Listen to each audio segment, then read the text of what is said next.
Welcome back. This is KTN Prime. Now, it is 1 year since the Jubilee government took office, and one of the key projects flagged off by President Uhuru Kenyatta is the Galana Kalalu Food Security Project. Tonight, we look at the state of food security in the country. KTN's Mercy Kandia with that report.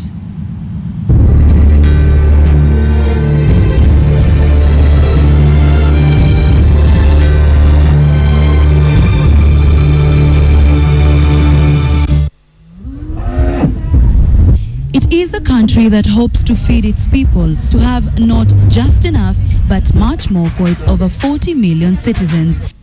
In its first year in government, the Jubilee Alliance launched an ambitious irrigation project, the Galana Kalalu Food Security Project. The 10,000-acre farm project was the first phase of a projected 1 million-acre irrigation plan over the next 5 years at a cost of 250 billion shillings. The project, if successful, will take over as the grain basket from the North Rift counties, Uasin Gishu and Trans Nzoia. We are also alive to the fact that if it will be cheaper to produce maize in Galana, then we must venture to other areas that will still contribute to food security in this country. Our technology transfer and uptake is still quite low, but we want to be a bit deliberate and see whether we can try to translate some of those research information that is kept in the archives to be brought down for practicability purposes within our county. The 250 billion shillings Game Changer project is expected to produce between 80 and 100 bags of maize per acre per year. Currently, a farmer in the North Rift is lucky to get 20 bags per acre per year. Farming in the North Rift has been tasking for many farmers due to the high cost of farming input coupled with changes in the weather patterns. Fertilizer price was greatly reduced recently by the national government. However, a limit was put to each farmer to buy a maximum of only 40 bags. We've taken responsibility of taking the fertilizer from the National Cereals and Produce Board depots to stores owned by cooperative movements in the county, and even to some small stores that the National Cereals and Produce Board had developed, but they were not being utilized.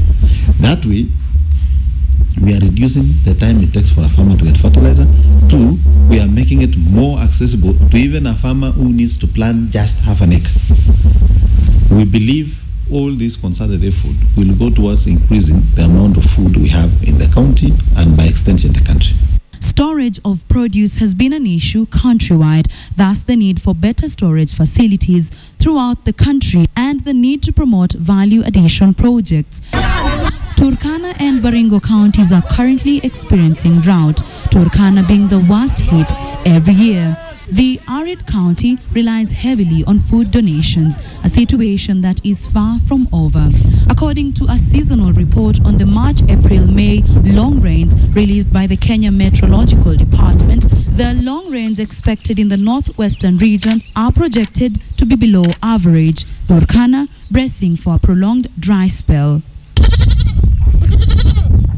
The cultural belief in the ownership of numerous livestock for a Turkana resident worsens the drought situation, as goats cannot be slaughtered for food, and more effort is spent searching for water for the numerous livestock. I've done a procurement advert asking anyone who has food resources, maize, beans and oil, and ready to sell for us, to show interest so that we can buy it directly. I was usually telling Nanok, tunaweza kubaliana, I concentrate in food production, you concentrate in oil, alafu unanipatia mafuta, mimi nakupatia chakula, and we can go back to barter trade.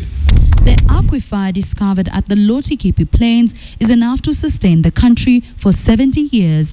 The water is yet to be utilized by the government for irrigation purposes. By adopting farming technology that has been successful in other countries will ensure the country moves forward as a unit. Kama kweli tunaamini ya kwamba tunataka kupambana na umaskini, kama kweli tunasema ya kwamba tunataka kupambana na njaa, kama kweli tunataka kusema ya kwamba tunapambana na ukosefu wa kazi kwa vijana wetu, ni miradi kama hii ambayo itatusaidia kuhakikisha ya kwamba tumepambana na jangwa hizo ambazo zinakumba taifa letu la Kenya. Nataka mzalishe vyakula ndio tuweze kukabiliana na changamoto ya njaa. The ambitious Galana Kalalu Food Security Project standing out as one way of ensuring a food secure country. That is, if only the Jubilee government keeps its word.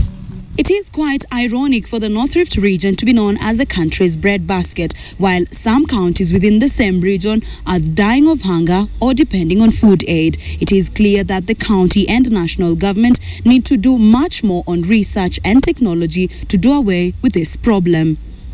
Mercy Kandie, KTN, Eldoret, Uasin Gishu County.